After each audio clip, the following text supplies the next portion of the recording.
नमस्कार, मी सागर राजे. प्रभात पर्व न्यूजवर आपलं सर्वांचं स्वागत आहे. अजित पवारांनी राष्ट्रवादी काँग्रेसमध्ये केलेली ही बंडखोरी ही शरद पवारांचीच खेळी आहे असं बोललं जातं. किंवा या बंडखोरीचा पनवेल रायगडच्या राजकारणावर काय परिणाम होणार आहे, शिवाय सामान्य लोकांमध्ये, सामान्य वर्गामध्ये आणि राजकीय गटात याविषयी काय चर्चा चालू आहे हे आपल्याला जाणून घ्यायचे. आणि यासाठी आपले आजचे मान्यवर आहेत राजाराम पाटीलसाहेब. पाटीलसाहेब ओबीसी नेते म्हणून आपण ओळखता त्यांना. मावळची लोकसभा त्यांनी लढवलेली आहे. अर्थातच ती लोकसभा लढवताना त्यांचे विरोधक त्यावेळेला श्रीरंग बारणे होते किंवा अजित पार्थ पवार होते. ही गोष्ट अतिशय महत्त्वाची आहे. तर ही चर्चा सुरू करत असताना आपल्याला या वेगवेगळ्या अँगलनं त्यांच्याशी बोलायचं आहे. तर आपण थेट सुरुवात करूया. पाटीलसाहेब, आपलं स्वागत आहे प्रभात पर्व न्यूजमध्ये. खरं म्हणजे सुरुवातच आपण अशी करूया की जी अजित पवारांनी राष्ट्रवादी काँग्रेसमध्ये जी बंडखोरी केलेली आहे ती शरद पवारांचीच खेळी आहे असं बोललं जातं. मला खरं म्हणजे आश्चर्य वाटतं की एकीकडे पक्ष संपूर्ण संपत आहे अशी टीका केली जात आहे आणि तरी देखील त्या पक्षातील संपूर्ण वरिष्ठ नेता म्हणजे संस्थापक अध्यक्ष शरद पवार यांच्यावर आरोप केले जातात की ती त्यांचीच खेळी आहे. म्हणजे किती अविश्वास एखाद्या नेत्यावर असावा, तो टोकाचा अविश्वास याच्यामध्ये दिसतो. तर तुम्हाला काय वाटतं, खरोखर ही शरद पवारांची खेळी असावी का, किंवा हा सगळा चुकीचा समज आहे? तुम्ही एक अभ्यासक म्हणून त्याकडे कसं पाहता? नाही, लोकांना वाटते ते खरं आहे. कारण का अनेक वेळा मोदींचं आणि शरद पवारांचं नातं, म्हणजे मोदींचे गुरु शरद पवार आहेत, अशा प्रकारच्या बातम्या लोकांनी पाहिलेल्या आहेत. आणि अनेक ठिकाणी त्यांची जी मैत्री आहे ती उघड झालेली आहे शरद पवार आणि मोदींची. म्हणजे आज देशात अशी स्थिती होती की देशामध्ये मोदींच्या ज्या विरोधी पक्षांची मोड बांधली जाणार होती त्याचं नेतृत्व कदाचित शरद पवारांकडे आलं असतं. म्हणजे असं लोकांना वाटत होतं की पंतप्रधान व्हायची शेवटची इच्छा शरद पवारांची या निमित्ताने होऊ शकते. परंतु मोदींच्या भ्रष्टाचाराविरुद्ध किंवा मोदींच्या विरुद्ध जी भूमिका शरद पवारांनी घ्यायला पाहिजे होती ती नव्हती. मैत्रीचं राजकारण वगैरे सगळं ठीक आहे, परंतु ज्या पद्धतीनं मोदी लोकशाही म्हणजे हुकुमशाहीकडे ते वाटचाल करतायत, विरोधी पक्षाला ते संपवायला निघालेत, अशामध्ये एक धीरगंभीर नेते, वयोवृद्ध नेते म्हणून शरद पवारांची भूमिका ही खूप महत्त्वाची राष्ट्रीय स्तरावर होती. परंतु त्यांनी नेहमीच अशी भूमिका घेतली की मोदी हे माझे म्हणजे शिष्य आहेत किंवा शरद पवार गुरु आहेत. आणि या मैत्रीतून लोकांना हा मेसेज गेलाच होता की ह्यांच्यामध्ये भांडणच नाही कुठलं. आणि म्हणून लोक बोलतात ते चुकीचं नाही. लोक प्रत्येक गोष्ट लक्षात ठेवत असतात, लोक विसरत नाही. राजकीय नेत्यांना असं वाटायला लागलं की आपल्या सगळ्या चोऱ्या लोक विसरतील, नवीन निवडणुकीमध्ये नवीन गोष्टी होतील असं समजून, पण लोक विसरत नाहीत. लोकांच्या डोक्यात पक्क राजकारण बसलेलं आहे आणि त्याच्यामुळे ही खेळी शरद पवारांचीच आहे असं सामान्य माणसाचं मत आता झालेलं आहे. बरं, एकीकडे तुम्ही म्हणता की सामान्य माणसाचं तसं मत व्हावं, परंतु आपला पक्ष या ठिकाणी संपून कसं काय तुम्ही म्हणू शकता की म्हणजे शरद पवारांची जी खेळी असावी? म्हणजे एकीकडे पक्ष संपतोय, म्हणजे दोघे आता एकमेकाच्या अतिशय विरोधात आहेत असं बोललं जातं. आणि शरद पवार आणि अजित पवार आता अजिबात नाही. शरद पवार आणि अजित पवार हे विरोधात असते तर आपला पुतण्या जेव्हा पहिली चोरी करतो, जसं आपल्या घरातला एखादा मुलगा छोटीशी चोरी करतो किंवा खोडी करतो, त्याला वेळी शिक्षा करण्याचं काम घरातला कुटुंब प्रमुख करतो. अजित पवार यांच्या नावावर 70,000 कोटींची जी चोरी आहे किंवा छगन भुजबळ यांच्या नावावर आरोप आहेत, हे काय छोट्या गोष्टी नाहीत ना. महाराष्ट्रातलं पाणी चोरणं हे किती मोठं भयानक प्रकार आहे. म्हणजे रायगड जिल्ह्याला माहीत आहे, आज रायगड जिल्ह्यात कोकणात बऱ्याच ठिकाणी प्रचंड पाऊस पडून सुद्धा लोकांना प्यायला पाणी नाही, ही स्थिती आहे. हे पाण्याचा भ्रष्टाचार कोणी केला आहे? अजित पवारांनी केला आहे. हे तर आकडे आहेत, सरकारी आकडेवारी आहेत. आणि मग हे माहीत असताना शरद पवारांनी त्याच्यावर पांघरून का घातलं? ती शिक्षा फक्त मोदींनीच करावी अशी गरज नाही. तुमची घरातल्या घरात तुम्ही शिक्षा करू शकला असं त्यांना, पण तसं त्यांनी केलं नाही. आणि मग आता जे चाललंय हे पूर्ण पक्षच, राष्ट्रवादी काँग्रेस पक्षावर मी आरोप करत नाही तर ते मोदींनी केले की 20,000 करोडोंचे आरोप राष्ट्रवादी विरोधी पक्षावर आहेत असं ते मोदींनी म्हटलं. मग हे सगळ्या आरोपींना घरात पांघरून टाकण्याचं काम शरद पवारांनीच केलं. आणि आता आमच्यात भांडण आहे हे दाखवणं हे दगलबाजीचं राजकारण आहे आणि कपटाचं राजकारण आहे. लोकांना ते माहीत आहे सगळं. काल शालिनीताईंची एक मुलाखत पाहिली, तर त्याच्यामध्ये त्यांनी प्रचंड आरोप केले अजित पवारांवर. तसं तुमचं म्हणणं आहे की मग शालिनीताई करू शकतात, तर शरद पवारांनी ते उघड करावे आता व्यासपीठावर, असं तुमचं म्हणणं आहे? त्याचा अर्थ तसा आहे, अजित पवार हे पुतणे आहेत शरद पवारांचे. मग पुतण्यांनी चोरी करताना काकांना सांगितलं नाही का मी असं करतोय? तर त्यांना माहीत आहे, आपापसामध्ये माहीत आहे. पण आपल्याच पक्षाची आपला तो बाब्या दुसऱ्याचा कार्टा असं जे आपण करतो त्या पद्धतीने अजित पवारांची चोरी लपवणं हे शरद पवारांचं काम आहे. त्याच्यामुळे त्यांनी चोरी लपवायचा प्रयत्न केला. कुठलाही कुटुंब प्रमुख असंच करतो आणि त्या पद्धतीने झालेलं आहे. पण त्यांच्यामध्ये दोघांमध्ये काय वाद आहेत असं मला अजिबात वाटत नाही. बरं, पृथ्वीराज चव्हाण यांचं असं म्हणणं आहे की जर पक्षाची जर सूत्र ही जर सुप्रिया सुळे यांच्याकडे दिली नसती तर ही बंडखोरी झाली नसती, असं देखील बोललं जातं. मग याच्यामध्ये किती तथ्य आहे? एकीकडे म्हणजे काँग्रेसला वाटतं ना ही खरोखर बंडखोरी झाली. शरद पवारांचं जे एकूण राजकारण आहे त्यामध्ये सगळ्यात गोष्टी वाईट नाहीत तर खूप चांगल्या आहेत. खास करून स्त्रियांना 33% 30% आरक्षण देणं हा जो निर्णय आहे हा त्यांचा पुरोगामी निर्णय आहे. तो निर्णय का आला याचं संशोधन करावं लागेल. परंतु आपल्याला सगळ्यांना माहीत आहे की सुप्रिया सुळे ह्या खासदार सुप्रिया सुळे या शरद पवारांच्या कन्या आहेत. आणि निसर्ग माणसाला शिकवत असतो की ज्या लोकांनी ज्या महाराष्ट्राने अजूनही महिला मुख्यमंत्री दिलेला नाही. खरं म्हणजे आम्ही फुले शाहू आंबेडकरांचा महाराष्ट्र किंवा पुरोगामी नेते शरद पवार किंवा पुरोगामी पक्ष असं जेव्हा चर्चा करतो, आपल्या महाराष्ट्रातल्या देशातल्या पुरोगामीपणाचं लक्षण पहिलं लक्षण हे असलं पाहिजे की आम्ही स्त्रियांना अधिकार दिले पाहिजेत, त्यानंतर ओबीसीना दिले पाहिजेत, SC STना दिले पाहिजेत. परंतु सुप्रिया सुळेंना अधिकार दिले म्हणून अजित पवार फुटले असं जर पृथ्वीराज चव्हाणांचं म्हणणं असेल तर काँग्रेसचे एक ज्येष्ठ नेते म्हणून पृथ्वीराज चव्हाण चुकतायत. ते काँग्रेसला पण जमलं नाही. काँग्रेसने केंद्रात इंदिराजींना पंतप्रधान केलं ही देशासाठी अत्यंत पुरोगामीपणाची आणि संविधानिक घटना आहे. परंतु महाराष्ट्रात सगळ्या देशामध्ये महाराष्ट्र हे सगळ्यात जास्त पुरोगामी राज्य आहे. पण त्याच्यामध्ये महिलांना अधिकार भेटत नाही. त्यामुळे सुप्रियाताईंना अधिकार दिल्यामुळे अजित पवार फुटले असं जर पृथ्वीराज चव्हाण म्हणत असतील तर ते पुरुष सत्ताक पद्धतीचं लक्षण आहे. आणि हे सांगत असताना मी सांगेन की आज आपल्या आगरी कोळी पट्ट्यामध्ये एक गाणं गाजतंय की बन्शी बन्शी काय बन्शी बन्शी हिस्सा देव कणशी बन्शी बन्शी हिस्सा देव कणशी. ठाणे जिल्ह्यातले कोणतरी गायक मंडळी आहेत ते गाणं गाजतंय. मी 2-3 गायकांशी सकाळी चर्चा केली तर ते म्हणतात की लोकांनी गाणं डोक्यावर घेतलंय. पण हे गाणं सुधारणावादी नाही तर मागासलेपणाचं आहे. आता संविधानामध्ये बाबासाहेब आंबेडकरांनी संविधानाची चर्चा करत असताना महिलांना अधिकार दिले पाहिजेत असं संविधान सभेत सांगितलं. त्याला इथल्या हिंदुत्ववाद्यांनी विरोध केला तरी सुद्धा त्यांनी हिंदू कोड बिल कायदा केला आणि महिलांना अधिकार दिलाय. हे सत्य घटना आहे. मग ते महिलांना दिलेले अधिकार केवळ लोकसभेत विधानसभेत नाहीत किंवा सुप्रियाताईंना ते मिळाले पाहिजेत एवढीच गोष्ट नाही तर प्रत्येक सातबाऱ्यावर घरावर ते अधिकार आलेत. आणि जर ठाण्यातल्या आग्र्यांना गायकांना ते माहीत नसेल की अगं बन्शी तुला हिस्सा देव कणशी, हे प्रश्न अज्ञानाचे आहेत. आणि हा अज्ञानी समाज सज्ञान करण्यासाठी प्रभात पवार आपण मुलाखती घेतो. ठाणे जिल्ह्यातल्या ज्या गायकांनी ते गाणं केलंय जे महिला विरोधी गाणं आहे. आणि आम्ही एकविरा आईला मानतो तर एकविरा आई ही केवळ तिथे कारल्याला मंदिरात नाही तर घरातली मुलगी, घरातली बहीण, घरातली बायको, घरातली आई या सगळ्या एकविराच आहेत आणि त्यांना अधिकार दिले पाहिजेत. म्हणून मला असं वाटतं की सुप्रियाताईंना अधिकार दिल्यामुळे अजित पवार फुटले असतील तर अजित पवार सुद्धा वाईट आहेत आणि पृथ्वीराज चव्हाण सुद्धा वाईट. कारण संविधानातल्या महिलांच्या अधिकारांकडे ते दुर्लक्ष करतात आणि अजूनही हा देश पुरुष सत्ताक असल्याचं लक्षण आहे. आणि म्हणून मी माझ्या आगरी कोळी समाजाला पण सांगतो की बाबांनो आता मुलींना अधिकार द्यावे लागतील. 7-12चा अधिकार हे हिंदू कोड बिलाने आले, घरावर अधिकार आलेत. त्या महिलांना आम्ही सगळे अधिकार दिले पाहिजेत. आता गाणी ही महिलांच्या अधिकाराची असली पाहिजे.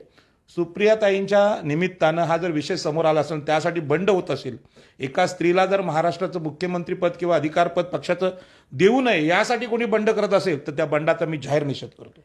एक गोष्ट म्हणजे या ठिकाणी बोलू शकतो किंवा आपण चर्चा करता येईल.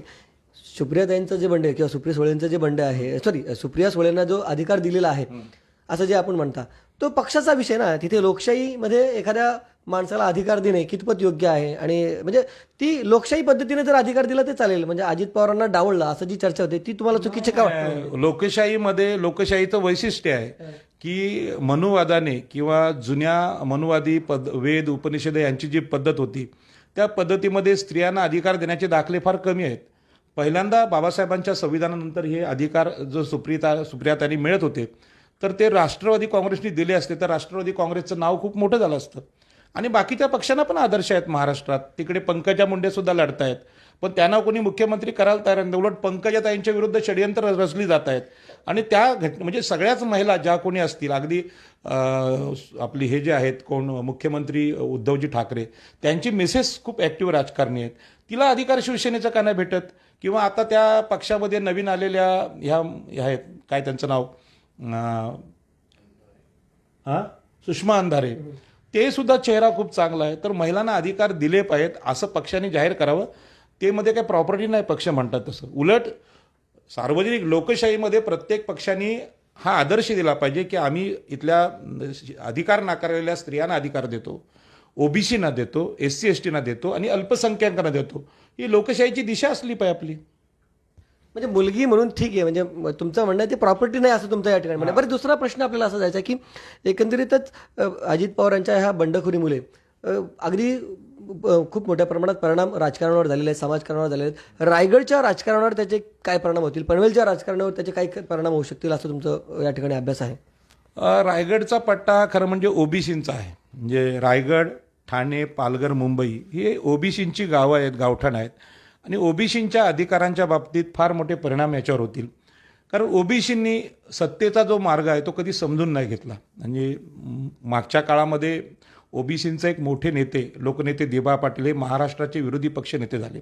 शेतकरी कामगार पक्षाचे नेते होते. त्याच पद्धतीने दत्ता पाटील हे महाराष्ट्राचे विरोधी पक्ष नेते होते. परंतु आगरी समाजाचे 2 नेते महाराष्ट्राच्या राजकारणावर विरोधी पक्षनेते झाले. म्हणजे आजचा विरोधी पक्षनेता उद्याचा मुख्यमंत्री असतो.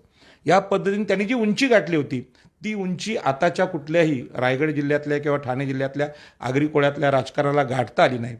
एकीकडे गणेश नाईक एक दिग्गज नेते आपले आहेत आणि त्यांच्याकडे नवी मुंबई महापालिका आहे. दुसरे दिग्गज नेते रामशेठ ठाकूर आहेत, पण राजकारणातून जवळजवळ त्यांनी निवृत्ती घेतलेली आहे. परंतु त्यांचे चिरंजीव प्रशांत ठाकूर आहेत. तर प्रशांत ठाकूर आणि गणेश नाईक यांना या नवीन सरकारमध्ये मंत्रिपद मिळायला पाहिजे होतं, ह्या मताचा मी आहे. कारण त्यांची योग्यता आहे, क्षमता आहे, सगळ्या बाजूनी ते तेवढे ताकदीचे आहेत. किंबहुना त्यांनी जर ठरवलं तर दत्ता पाटील, दिबा पाटलांचा आदर्श घेऊन ते महाराष्ट्राचे विरोधी पक्षनेते होऊ शकतात, हे दोन्ही नेते प्रशांत ठाकूर आणि गणेश नाईक. परंतु महाराष्ट्रातलं सत्ताकारण, देशातलं सत्ताकारण यांना समजलं नाही. आज अजित पवार तिथे गेल्यामुळे बघा, एकेकाळी मुख्यमंत्री होते देवेंद्र फडणवीस महाराष्ट्राचे आणि एकनाथ शिंदे विरोधी पक्षात होते, अजित पवार विरोधी पक्षात होते आणि सत्ताधारी जाती महाराष्ट्रातल्या आहेत. ते देवेंद्र फडणवीस ब्राह्मण आहेत, एकनाथ शिंदे मराठा आहेत, अजित पवार मराठा आहेत. आता सत्ताधाऱ्यांनी विरोधी पक्षालाच पक्षात घेतलं अजित पवारांना. ह्याच्यामुळे काय झालं, महाराष्ट्रामध्ये सत्ता ही फक्त ब्राह्मण मराठ्यांचीच आहे असं सिद्ध झालं. यामध्ये विरोधी पक्ष म्हणून कोणालाच चान्स नाही. आणि आज प्रशांत ठाकूर आणि गणेश नाईकांची अशी अवस्था, असं वाटत होतं की यांना मंत्रिपद मिळालं पाहिजे. अजित पवार बीजेपीमध्ये गेल्यामुळे यांचा क्लेमच संपलेला आहे. म्हणजे ओबीसीनी फक्त सेवा करायची, दुय्यम दर्जाची कामं करायची, शूद्रांची कामं करायची लायकी ह्या राजकारणाने आपल्याला दाखवून दिलेली आहे. आणि हे काय बोलत पण नाही, स्टेटमेंट पण देत नाहीत. माझं तर म्हणणं आहे की रायगडमधून, ठाण्यामधून आगरी कोळी आमदार खासदारांनी उद्या कपिल पाटलांनी भिवंडीतून बोललं पाहिजे, आमच्या आगरी समाजाला काय अवस्था आहे आमची, आम्हाला एकतरी मंत्रिपद द्या. सातारचे एकनाथ शिंदे ठाण्यामध्ये येतात, रिक्षा चालवतात आणि महाराष्ट्राचे मुख्यमंत्री बोलतात. मग ठाण्यातले आमदार काय करतात, ठाण्यातले खासदार काय करतात? माझं म्हणणं असं आहे की केवळ आगरी जातीचा मी विषय घेत नाही, तर ओबीसीना महाराष्ट्राची सत्ता भेटली पाहिजे. आमची लोकसंख्या 52% आहे आणि आज मला खूप वाईट वाटतं की महाराष्ट्राच्या राजकारणात आगरी कोळी ओबीसींचं स्थान अजित पवारांच्या प्रवेशामुळे संपलेलं आहे. किंबहुना भाजपमधले निष्ठावंतांच्या जागासुद्धा संपलेल्या आहेत आणि त्यांच्यामध्ये पण प्रचंड निराशा आहे. आणि जर कोणी केंद्रामध्ये मोदींना वाटत असेल किंवा शरद पवारांना वाटत असेल की दिल्लीतली सत्ता मिळण्यासाठी हे राजकारण आहे, पण इथल्या माणसांना मन आहे, ओबीसींना आहे, SCला आहे, STना आहे, स्त्रियांना पण आहे. त्यांच्या मनावर याचा परिणाम काय होत असेल? मी असं ऐकलेलं आहे की लोक एवढे निराश झाले की त्यांनी आधार कार्ड, पॅन कार्ड आणि इलेक्शन कार्ड विकायला काढले होते, ते कोणी विकत घेत नाही. आता त्यांनी जाळायला सुरुवात केली, कारण आमचा लोकशाहीवर विश्वासच नाही राहिला. कशाला मतदान करायचं? आम्ही लोकांना निवडून द्यायचं शिवसेना म्हणून, आम्ही लोकांना निवडून द्यायचं भाजप म्हणून, आम्ही लोकांना राष्ट्रवादी म्हणून द्यायचं. पण आम्ही निवडून दिल्यानंतर 5 वर्षाच्या आत 2-2 वेळा कोण 5-5 वेळा उपमुख्यमंत्र्याची शपथविधी होतात, पक्ष बदलतात लोक. विरोधी पक्षनेता अजित पवार डायरेक्ट सत्ताधारी पक्षात जातो. म्हणजे विचारधारा, तत्व ह्याला काहीतरी महत्त्व असतं. हे सगळं विसरून जर अशा प्रकारचं राजकारण होत असेल तर देशामध्ये शील, चारित्र्य किंवा विचार हा संपलेला आहे आणि फक्त पैसे कमवण्यासाठी केलेल्या चोऱ्या लपवण्यासाठी आम्ही काही करू. आता बघा 70,000 कोटीचा आरोप आहे असं नरेंद्र मोदी पंतप्रधान एका ठिकाणी म्हणतात. मग जो आरोप आहे मग त्यांना तुम्ही खरं म्हणजे त्यांना पैसे जमा करा, 70,000 कोटी वसूल करा, ते सरकारमध्ये जमा करा, आम्हाला दाखवा आणि त्यांना शिक्षा करा अजित पवारांना. पण त्यांना शिक्षा करण्याच्या ऐवजी तुम्ही पक्षात घेतलं, त्यांना बक्षीस दिलं उपमुख्यमंत्री पदाचं. आणि इकडं एखाद्याने चोरी केली, एखादी भुरटा चोर असो, चोरी पोलीस त्याला कानफाटतात, आतमध्ये टाकतात, त्याला मारतात खूप आणि त्याला शिक्षा पण करतात. मग चोरी केलेल्या माणसाचा अशा प्रकारचा सन्मान महाराष्ट्र सरकार केंद्र सरकार करत असेल तर तुमचं शासन संपलेलं आहे. चोरांना भीतीच राहणार नाही. काय करा, सरकारला बुडवा, लुटालूट करा, संपवून टाका आणि पुन्हा उपमुख्यमंत्री व्हा. हा कुठल्या प्रकारचा मेसेज या लोकशाहीमध्ये दिलेला आहे? हा प्रश्न सामान्य माणसाचा आहे. परंतु सामान्य माणसाला कुठे बोलायची संधीच नाही. आता सामान्य माणसाच्या वतीने प्रभात पर्वावर इथे मला बोलायला भेटलंय, मी बोलतोय तो गरिबांच्या वतीने बोलतोय की 70,000 कोटीची चोरी करून सुद्धा जर बक्षीस म्हणून उपमुख्यमंत्री पद मिळत असेल तर लोक आता 140 कोटी 140,000 कोटींची चोरी करतील, अख्खा देश लुटतील. आणि मग अजित पवार किंवा एकनाथ शिंदे तिथे म्हणतात की बाबा विकासासाठी मोदी जे विकासाचं विजन आहे मोदींकडे, त्यांच्यासाठी किंवा त्याला पाठिंबा देण्यासाठी आम्ही या ठिकाणी म्हणजे भारतीय जनता पार्टी सोबत आहोत किंवा त्यांना आम्ही मला सांगा सागरजी, विकास म्हणजे काय? फक्त इमारती बांधायच्या, रस्ते बांधायचे, पूल बांधायचे असं आहे का? नाही. तो विकास करत असताना माणसं माणसाशी कसं वागतात याला पण महत्व आहे. हा सगळा गरिबांचा पैसा आहे. तो गरिबांचा तुम्ही पाण्यातला पैसा खाल्ल्यामुळे आज महाराष्ट्रात एवढा पाऊस पडून पण दुष्काळ आहे. म्हणजे लोकांना प्यायला पाणी नाही, लोकांना टँकरनी पाणी आणावं लागतंय. हे टँकर जिथे जिथे चालू आहेत यांचं पाप कोणावर आहे? राष्ट्रवादी काँग्रेसवर.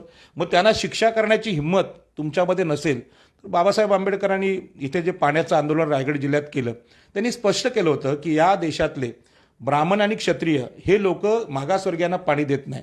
महाडच्या आंदोलनामध्ये जे पाणी नाकारणारे लोक होते ते ब्राह्मण आणि मराठा होते, त्यांनीच पाणी नाकारलं होतं. आणि आज बाबासाहेब गेल्यानंतर पाणी चोरीचे आरोप पण त्यांच्यावरच आहे. म्हणजे हा काय प्रकार आहे हे लोकांनी पण समजून घेतलं पाहिजे. या देशातलं पाणी कोण चोरतोय, या देशातले जमीन कोण चोरतोय. म्हणजे आता शालिनीताई बोलतात, पण शालिनीताईने मला हे सांगायचं आहे की लोकनेते दिबा पाटलांनी इथली गावठाणं वाचवण्यासाठी, जमिनी वाचवण्यासाठी सिडको विरुद्ध आंदोलन केलं, त्यावर गोळ्या घालण्याचं काम वसंतदादा पाटील या मराठा मुख्यमंत्र्यांनी केले. म्हणजे पाणी चोरायची तुम्ही, जमिनी चोरायच्या तुम्ही, जंगलं चोरायची तुम्ही. हे देशातले अंतर्गत शत्रू आहेत. यांना शासन करणारं महाराष्ट्र शासन कधी येईल? आणि या महाराष्ट्र शासनात इथल्या आगरी, कोळी, भंडारी, माळी, ओबीसी, SC STना, स्त्रियांना न्याय कधी मिळेल हा आमचा प्रश्न आहे. आणि या प्रश्नावर लोकांनी चर्चा करावी, लोकांनी विचार करावा. तुम्ही निराश होऊन पाऊस आहे म्हणून घरात बसू नका. चोरांना शासन करण्याचा अधिकार मतपेटीतून आपल्याला मिळतो. तो केवळ मतपेटीतूनच मिळत नाही, तर आपला राग ह्या चोरांच्या विषयी व्यक्त करण्याचं माध्यम हे प्रभात पर्व आहे किंवा हे आहेत मीडिया आहे. आणि या मीडियाची ताकद आम्ही अनुभवली. परवा आपण सेडूंगला त्या लोकांचा ढाबा तोडला. केवळ हे प्रभात पर्वामुळे पोलिसांवर पोलीस तिथे ढाबा तोडायला, पोलिसांसमोर ढाबा तोडतोय, तिथल्या लोकनेते सरपंचाच्या समोर ढाबा तोडतोय. पण तो ढाबा ते गरीब रडतात, तो वाचवलं पाहिजे. असं असणारा समाज रायगड जिल्ह्यात आज दिसत नाही. मग जर समाज जागा झाला तर काय होतं तिथे आपण अनुभवलं. अनेक ठिकाणी अनुभवतो की पत्रकारांच्या वक्तव्याला लोकांचा पाठिंबा मिळतो आणि ग्राउंड लेवलला जे लोक वाईट आहेत, मग पोलीस असतील, महसूल विभाग असेल, यांच्या विरोधात लोकांचं जनमत तयार होतं आणि न्याय मिळतं, न्यायालयात न जाता, कोर्टात न जाता. हे आपण अनुभवलं. आणि त्याच पद्धतीनं या सरकारला धाक राहायला पाहिजे. तुम्ही वाटेल तशी पक्षांतर कराल आणि त्याला बंड हे नाव द्याल, पण त्यात तत्व काय राहिली?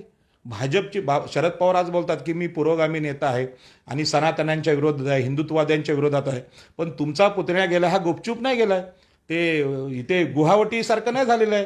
ही सुप्रियाताई म्हणजे जशी करवली असते कलस घेऊन पाठीमागं, तसं दिबा आपल्या कोणते अजितदादांच्या पाठीमागं सुप्रियाताई होती तिथे. लोकांनी बघितलं.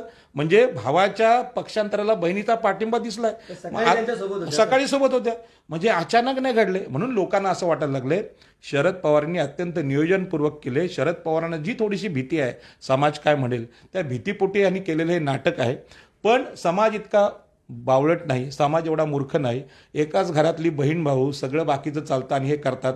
आणि सामान्य माणसाला आम्ही मूर्ख बनवू ही जी भूमिका त्यांची आहे ती भूमिका लोक ॲक्सेप्ट करणार नाही. ह्या राजकारणाला पर्याय देणारं राजकारण महाराष्ट्रात उभं राहील. आणि रायगडच्या आगरी कोळ्यांनी समजून घेतलं पाहिजे की ब्राह्मण मराठ्यांच्या भांडणामध्ये आगऱ्यांना विचारतोय कोण? तुमचं नाव पण चर्चेत येत नाही. आणि म्हणून माझी आगरी समाजाला विनंती आहे की दिबा पाटलांच्या नावासाठी तुम्ही एकत्र आलात तर दिबा पाटलांचं नाव विमानतळात दिलं की झालं नाही. दिबा पाटील हे महाराष्ट्राचे विरोधी पक्षनेते होते. मग तुमच्यामध्ये दम नाही का विरोधी पक्षनेते व्हायचा? आज खरं म्हणजे आगरी कोळ्यांनी महाराष्ट्रात भूमिका घेतली पाहिजे की होय, महाराष्ट्राला वाचवण्याची ताकद रायगडच्या आगरी कोळ्यांमध्ये आहे. ती परंपरा दिबांची आहे, ती दत्ता पाटलांची आहे. मग ती जयंत पाटलांनी घ्यावी, रामशेठ ठाकूरांनी घ्यावी. आपण काय कोणाचे गुलाम नाही, मांडलिक नाही. आमचा जो भाग आहे ठाणे रायगड हा सगळ्यात श्रीमंत भाग आहे महाराष्ट्रातला. इथे जवळजवळ 84 ते 90 आमदार ह्या भागात होतात. जर इथला एखादा नेता उभा राहिला तर 80 आमदारांना आपण मुख्यमंत्रीपद ताब्यात घेऊ शकतो. आपण देवेंद्र फडणवीस काय, अजित पवार सगळ्यांना उत्तर देऊ शकतो. पण हे लोकांच्या हक्कांचं, अधिकारांचं राजकारण लोकांच्या मनात जागं व्हावं म्हणून अशा प्रकारची जी आज पक्षांतरं चाललीत ही अत्यंत वाईट आहेत. देशाची जेव्हा स्थापना झाली तेव्हा खूप चर्चा होती, विचारवंत नेते होते इथे. दिबा पाटील हे मोठे विचारवंत होते, दत्ता पाटील हे मोठे विचारवंत होते. लोकांच्या हक्कांसाठी सेज विरोधी आंदोलन रायगडनी केलं. लोकांच्या हक्कासाठी दिबा पाटलांनी शिडको विरुद्ध आंदोलन केलं. जरी ती महाराष्ट्र शासनाची शिडको होती, वसंतदादांची होती, वसंतदादांच्या गोळ्या खाऊन 5 माणसं हुतात्मे देऊन आम्ही आगरी कोळ्यांचा इथे विचार जिवंत ठेवलेला आहे. हे विधानसभेत होत नाही आणि म्हणून आजच्या विधानसभेत आपले लोक बोलताना दिसत नाहीत. गणेश नाईक 2-3 वेळा बोलले गावठाणाचा विषय, आता अलीकडे प्रशांत ठाकूर बोलले. पण त्याच्यामध्ये जी ताकद पाहिजे ती ताकद हे एकनाथ शिंदे, अजित पवार आणि फडणवीस यांना दम देणारी ताकद पाहिजे. आणि ते राजकारण, ओबीसीचं राजकारण मला अपेक्षित आहे. सर्वसामान्य माणसाची मला काळजी वाटायला लागली की ते असं वाटायला नको ते मतदान करणं त्यांनी बंद करावं. आणि ते बंद मतदान केलं तर कदाचित ते ईव्हीएमचा वापर करून खरोखर लोकसभा जिंकतील मोदी. कारण त्यांना माहीत आहे की आता एवढे सगळे प्यादे माझ्याकडे दिसतात, गर्दी दिसते, गर्दी आहे म्हणजे मतदान मलाच केलंय, पण त्यामध्ये ईव्हीएममध्ये घोटाळा होऊ शकतो. त्यामुळे लोकांनी जागर हवं, प्रत्यक्ष मतदान पद्धतीने. आणि आपला जो राग आहे तो देशामध्ये व्यक्त झाला पाहिजे की अशा प्रकारचं राजकारण आम्हाला मान्य नाही. चोरी केलेल्या लोकांना पक्षात घेऊन पवित्र करायचं, वॉशिंग पावडर निरमा हे जे चालू आहे ते पूर्वीच्या काळी बाबा तीर्थक्षेत्रात गेलं की आंघोळ करायची गंगेच्या किनारी की पवित्र झालो, अशा प्रकारचे तिथले बडवे आणि ब्राह्मण टिळा लावायचे की तू आता पवित्र झाला असतो. तर भाजप करायला लागले, तुम्ही आमच्या पक्षात या की संपली तुमची चोरी. तर सगळ्यांनाच घ्या ना, पोलीस स्टेशनमध्ये जेवढे चोर आहेत, लफंगे बिल्डर आहेत त्यांना घ्या बीजेपीमध्ये आणि पवित्र करून टाका आणि मग चोरांचं राज्य होईल इथे. ह्यासाठी संविधान बाबासाहेबांनी लिहिलं नाही. संविधानामध्ये चारित्र्य आहे, समता आहे, करुणा आहे, सगळे आणखी सद्गुण आहेत, मानवी सद्गुण आहेत. लोकांना न्याय देण्यासाठी बाबासाहेबांनी सांगितलं की संविधानामध्ये मी कुठल्याही देवाला इथे प्रमुख म्हटलेलं नाही. म्हणजे राम, कृष्ण किंवा येशू किंवा शिखांचा देव असेल, ख्रिश्चनांचा असेल, we the people of India, भारतातल्या लोकांचं हे संविधान आहे आणि लोकांना न्याय देण्याचं वचन लोक देतील असं संविधानाचं सार आहे. मग सामान्य माणसाला तुम्ही कुठं ठेवलं? नाना पाटेकरांचं ते मुलाखतीचं ते वाक्य महत्त्वाचं आहे की निवडून येईपर्यंत तुम्ही आम्हाला मानता, निवडून एकदा तुम्ही आलात की काही काळीची किंमत नाही. तर असं नाही, निवडून दिल्यावर सुद्धा आपण वचक मीडियाच्या माध्यमातून ठेवू शकतो. आणि म्हणून मी अनेक वेळा बोलतो, मीडिया हा स्वतंत्र असला पाहिजे, स्वावलंबी असला पाहिजे. मीडियाला जर लोक हे चोर लोक पोसत असतील तर एक शब्द नाही काढणार ते. आपण पाहिलं ठाणे जिल्ह्यात अनेक पत्रकारांना मी बातम्या लिहून दिल्या, लोढा विरुद्ध लोढा हे नाव टाकून बातमीच येत नाही. आम्ही स्पष्ट बोलतो, सागर राजांवर माझ्यावर 5 कोटीचा गुन्हा दाखल झाला. आज पनवेलमधला कुठला पत्रकार का नाही बोलतो? तुम्ही घाबरता कशाला? तुम्ही बोला ना. आणि म्हणून लोकांना सांगतो, पत्रकारिता ही स्वतंत्र राहायची असेल तर पत्रकारांना भाजी भाकरी तुम्ही दिली पाहिजे. आणि शेवटी त्यांना नाही दिली तर ते पण बोलतील बाबा आम्हाला आमका शेठ पैसे देतोय, मग त्याची बातमी लावायची, मग शेठचा भ्रष्टाचार नाही आम्ही काढणार. या प्रकारचं महाराष्ट्रात राजकारण आहे, ते अत्यंत वाईट आहे. आणि केंद्राच्या या वाईट विषयी पत्रकारांनी बोललं पाहिजे. मला दिल्ली इकडचे पत्रकार बोलताना दिसतात, पण रायगड, पनवेल, ठाणे इथले पत्रकार ह्या अजित पवारांच्या प्रवेशाविषयी काही बोलत नाही. हा प्रवेश म्हणजे खरं म्हणजे गटारगंगा झालेली आहे. म्हणजे हे आता शुद्ध असं काय राहिलंच नाही.